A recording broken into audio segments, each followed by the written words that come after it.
Subscribe to our channel by clicking the subscribe button. Click the bell button and enjoy the latest uploads from our channel.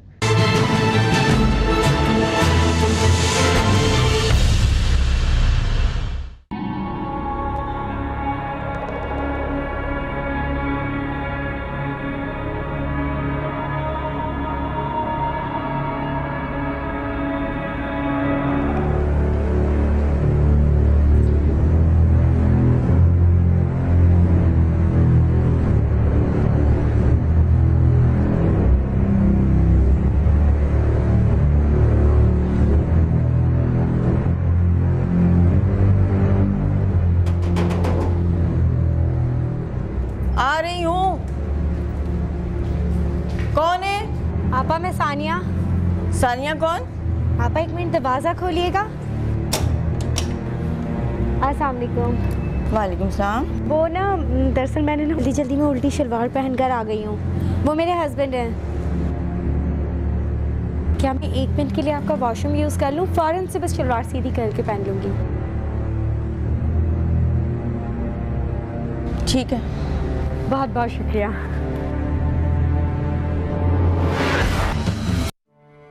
तब मेरे लिए रेहान का रिश्ता आ गया। रेहान मेरा दूर का रिश्तेदार था। जब अम्मी ने मुझसे शादी के बारे में पूछा तो मैंने हाँ कर दी, क्योंकि मैं रेहान को पसंद करती थी, वो भी मुझे पसंद करता था। हमारी शादी हो गई।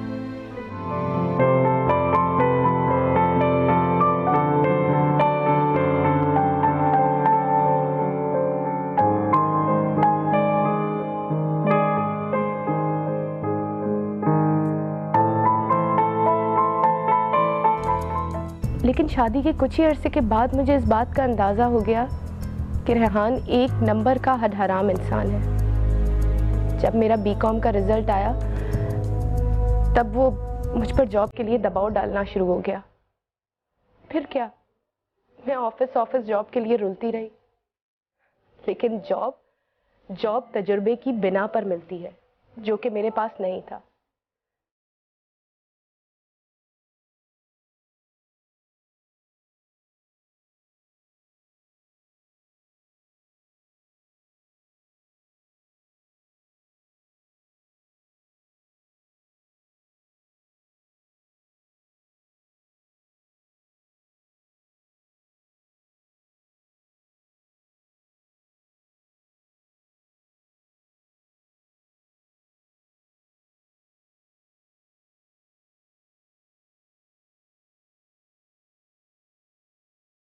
बहरहाल मैं कोशिशें करती रही और बिलाखिर मुझे एक फर्म में असिस्टेंट अकाउंटेंट की जॉब मिल गई।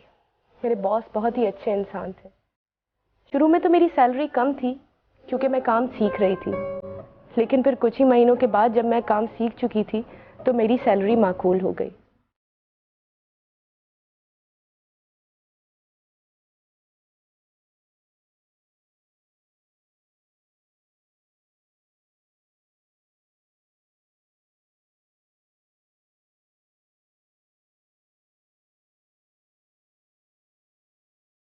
मुझे ऑफिस आने जाने में बहुत मुश्किल होती थी।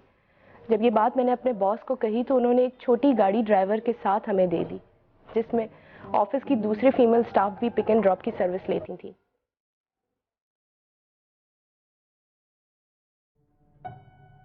मुझे इस फर्म में जॉब करते हुए 3 साल का अरसा हो गया था। इन 3 सालों में मैं एक बेटे और बेटी की माँ भी बन गई। मैं और रेहान एक रेलवे लाइन की तरह की जिंदगी गुजार रहे थे। इन 3 सालों में रेहान की असलियत खुलकर मेरे सामने आ गई थी। हम लोग 2 अलग अलग दुनिया के लोग थे जो कभी एक नहीं हो सकते थे। लिहाजा मैंने रेहान से तलाक ले ली और बच्चों को आपा के पास छोड़कर जॉब पे जाना शुरू कर दिया। इद्दत के वक्त भी मुझे मेरी सैलरी मिलती रही, जैसे बच्चों की पैदाइश के वक्त मिलती रही थी। मैंने बताया ना, मेरे बॉस अच्छे इंसान थे। ये तो मुझे कहाँ लाए हो वली मोहम्मद? मुझे आपसे बहुत ज़रूरी बात करनी है मैम। तो वो तो गाड़ी में भी कर सकते हो। बात बहुत ज़रूरी है, सुकून से करने वाली है, इसीलिए यहाँ लाया हूँ। देखो तुम अच्छी तरीके से जानते हो मेरे बच्चे मेरा इंतजार कर रहे होते हैं। जी पता है। मगर मैंने भी तो इस वक्त का कई महीनों से इंतजार किया है। कल बात कर लूँगी। प्लीज़ मैम, मेरी ज़िंदगी का सवाल है, बहुत ज़रूरी बात है। आप यूँ समझें कि आपकी गाड़ी ट्रैफिक में फंस गई। प्लीज़।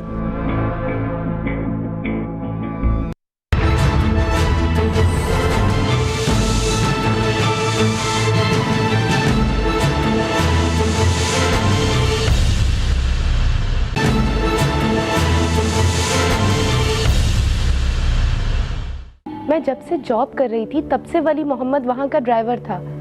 उसने कभी कोई ऐसी वैसी हरकत नहीं की थी, लेकिन उस दिन न जाने उसके दिल में क्या आया कि वो मुझे अचानक एक पार्क में ले गया। मैं बहुत नर्वस थी, मुझे शदीद गुस्सा भी आ रहा था कि घर पर बच्चे मेरा इंतजार कर रहे हैं और ये मुझे पार्क ले आया है। लेकिन फिर इंसानियत के नाते मैं उसकी बात सुनने के लिए राजी हो गई।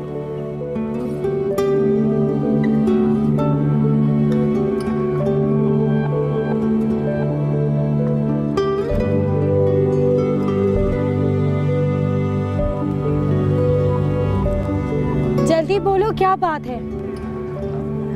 मैम, आप माइंड तो नहीं करेंगी? माइंड करने वाली बात हुई तो माइंड भी करूंगी। मैम, मुझे पता है आप बहुत दुखी हैं।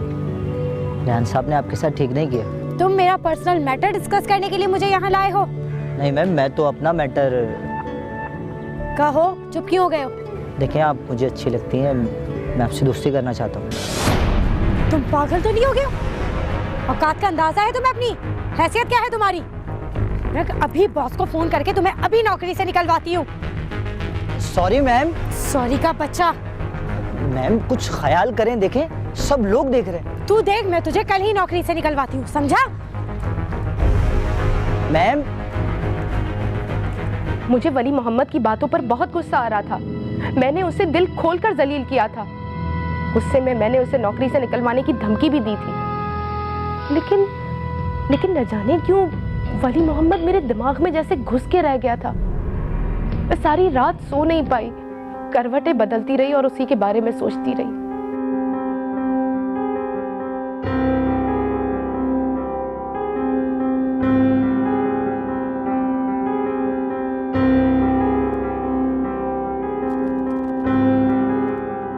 मैंने दिल में ये इरादा कर लिया था कि मैं उसे जॉब से जरूर निकलवा दूंगी। एक तो वैसे ही तलाक के बाद मेरी जिंदगी फ्रस्ट्रेटेड गुजर रही थी, मर्दों से तो मैं नफरत करती ही थी, ऊपर से वली मोहम्मद की इस हरकत ने मुझे मजीद अजीब कर दिया। मैं इसी कश्मकश में सो गई और जब अगली सुबह मैं उठी तो मैं कुछ और थी।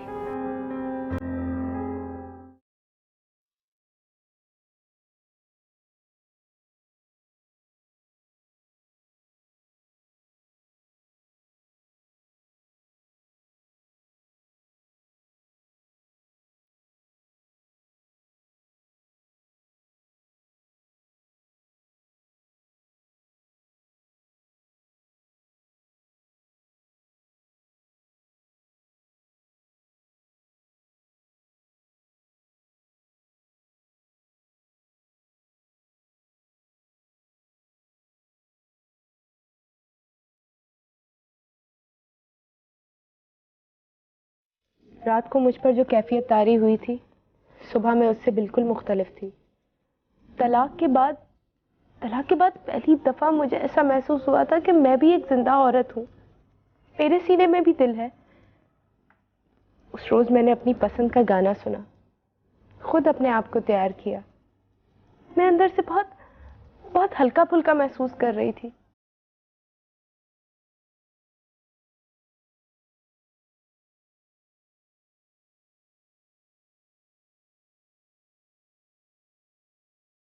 उस रोज मैं अपने हवास में नहीं थी, मुझ पर एक सहर सा तारी हो गया था। वली मोहम्मद उसी तरह मुझे पिक करने आया।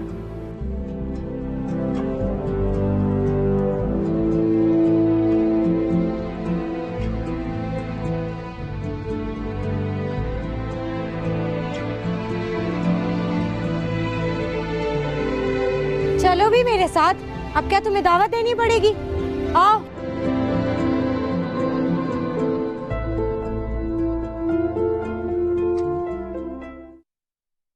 कल तुम मुझे यहीं लाए थे ना?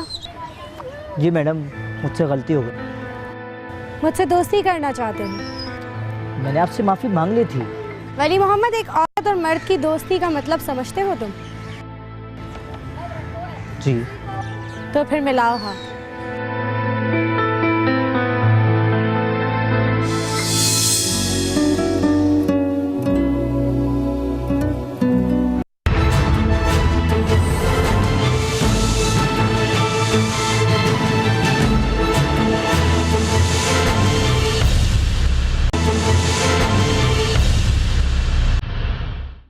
तलाक के बाद मेरी जिंदगी में जो खला आ गया था वो वली की दोस्ती ने पुर किया।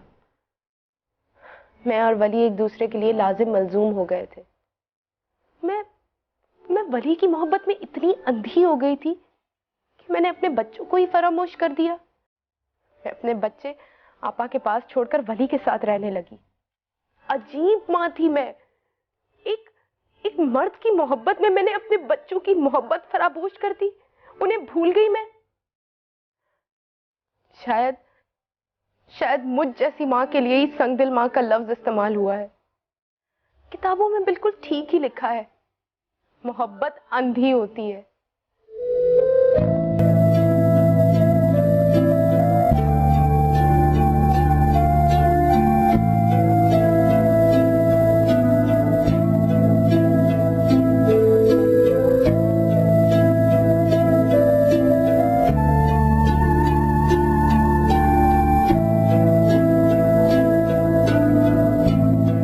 वली से मोहब्बत के बाद मेरी जिंदगी बिल्कुल तब्दील हो गई थी।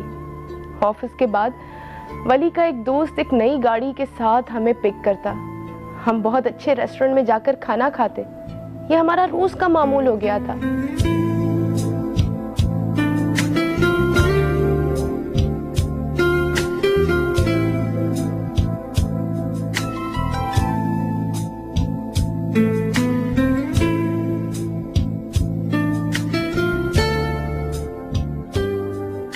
अक्सर मेरे जहन में आता कि वली का दोस्त आखिर करता क्या है। रोज नई नई गाड़ियां, 4-5 हजार का खाना और कभी कभी अचानक रात में वली का गायब हो जाना।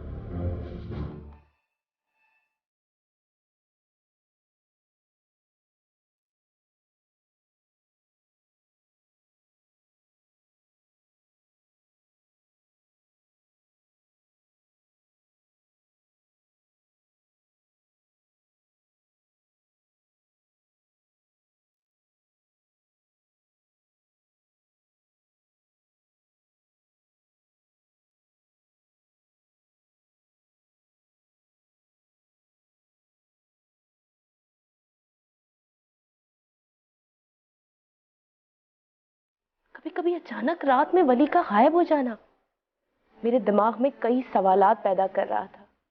लेकिन वली की मोहब्बत उन सवालात पे हावी हो जाती। और फिर एक दिन मुझे पता चला कि वली और वक्कार डाकू हैं। 1 दर्जन अंडे और 1 किलो शक्कर दे दीजिए।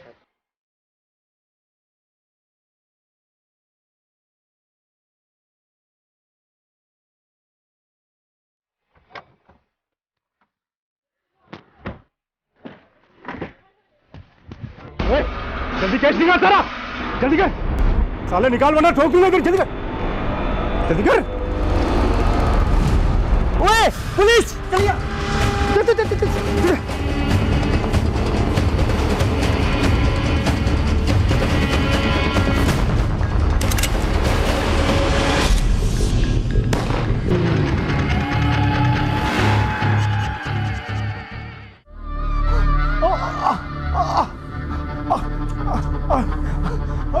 ओ मेरी जान।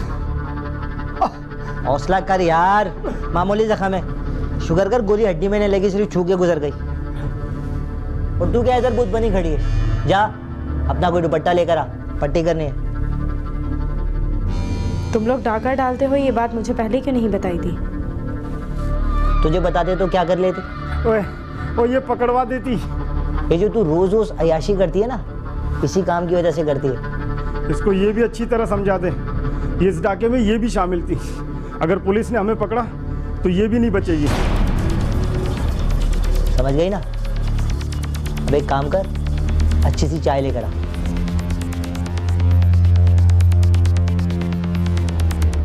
वो अभी तक यहीं खड़ी है, जा।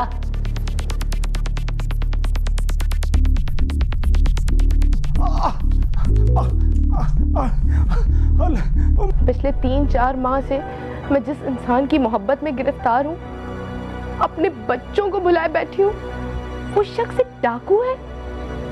वली मोहम्मद, कश्मीर का नामी ग्रामी डाकू, कत्ल के कई केसेस में मुलव्वस, एक मोस्ट वांटेड। और मैं एक ऐसी बदनसीब औरत थी जो उसके चुंगल में बुरी तरह फंस गई थी।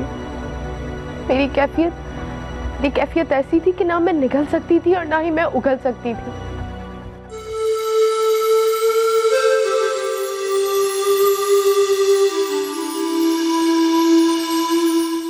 चल अब मान भी जा।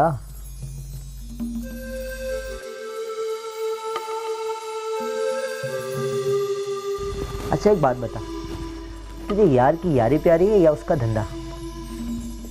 Don't touch me. ठीक है, नहीं करता। ये बताओ कि तुम मुझसे शादी कब कर रहे हो? ये अचानक तुझे शादी की क्या पड़ गई?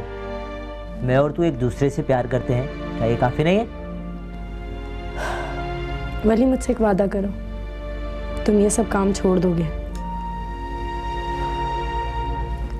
देख यार, मैं अगर चाहूं भी तो ये नहीं छोड़ सकता। तो फिर मैं तुम्हें छोड़ दूंगी। अब तू खामखा मेरा मीटर शार्ट कर रही है।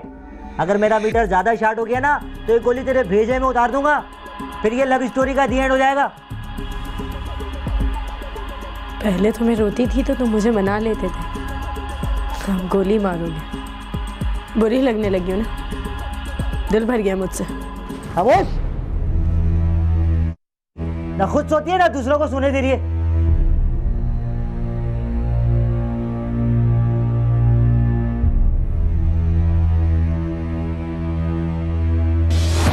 दो 3 दिन में वकार का पैर बिल्कुल ठीक हो गया और उसी दौरान मेरा और वली का ताल्लुक भी बिल्कुल ठीक हो गया था, बिल्कुल पहले की तरह नॉर्मल। अब मैं भी वली की गैंग का मेंबर थी। वली, वकार और मैं, हम तीनों ने मिलकर कई वारदातें की और अब तो हम बंगले में भी डाके डालना शुरू हो गए थे। हफ्ते में एक डाका तो लाजमी था।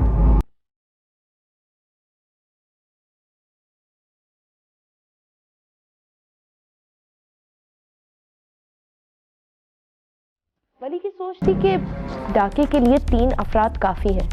जितने ज्यादा लोग होंगे, पकड़े जाने के चांसेस उतने ही ज्यादा होंगे। जिस तरह पुलिस के मुखबिर होते हैं, उसी तरह डाकुओं के भी मुखबिर होते हैं, जो पूरी रिसर्च के बाद बताते हैं कि किस बंगले में कौन कौन रहता है, उनकी क्या रूटीन है, अंदर का क्या नक्शा है, वगैरह वगैरह।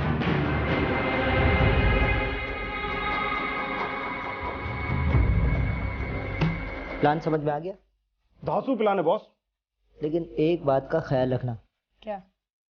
टीटी लोड होनी चाहिए। पता है यार, अब तो लुबना भी सारे दाव पेच से वाकिफ हो गई है। बताना जरूरी है। हाँ तो मैं क्या कह रहा था? टीटी लोड होनी चाहिए। हाँ, लेकिन सिर्फ अपनी जान बचाने के लिए। दूसरे लफ्जों में, अपनी जान बचाने के लिए दूसरों की जान ली जाती है।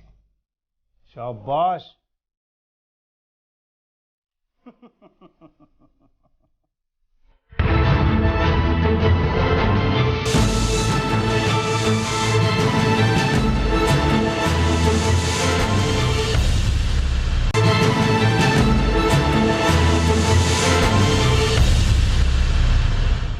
मुखबिर की रिपोर्ट के मुताबिक बंगला नंबर 11 में काफी माल था।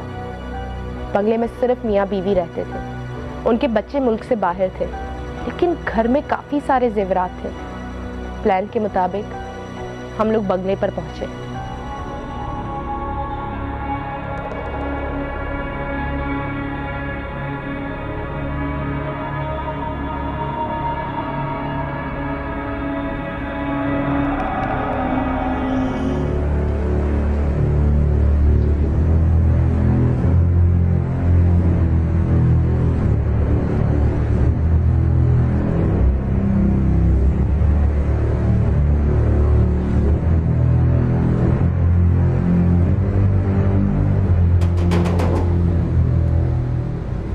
रही हूँ।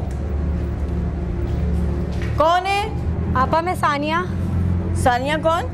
आपा एक मिनट दरवाज़ा खोलिएगा। अस्सलाम वालेकुम। वालेकुम सलाम। वो ना दरअसल मैंने जल्दी जल्दी में उल्टी शलवार पहनकर आ गई हूँ। वो मेरे हस्बैंड हैं। क्या मैं 1 मिनट के लिए आपका वॉशरूम यूज़ कर लूँ? फ़ौरन से बस शलवार सीधी करके पहन लूँगी। ठीक है। बहुत बहुत शुक्रिया।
रात हम तीनों पकड़े गए। पुलिस ने हम लोगों को पकड़ लिया। वली और वकार तो वैसे ही वांटेड थे। डाके के साथ साथ कई कत्ल के केसेस भी थे उन पर। मैं भी कातिल थी। मैं नहीं जानती कि वली और वकार के साथ क्या हुआ, लेकिन हाँ मैं जेल में हूं। मुझे उम्र कैद की सजा हो गई है। अब तो मेरे बच्चे भी काफी बड़े हो गए। मैंने अपनी बहन से सिर्फ इतना ही कहा था कि आपा इन बच्चों को मेरे बारे में कुछ नहीं बताना। उनको कह देना कि उनकी मां मर चुकी है, क्योंकि मैं नहीं चाहती कि मेरे बच्चों को मेरी वजह से शर्मिंदगी हो या उनका मुस्तकबिल खराब हो। मैं चाहती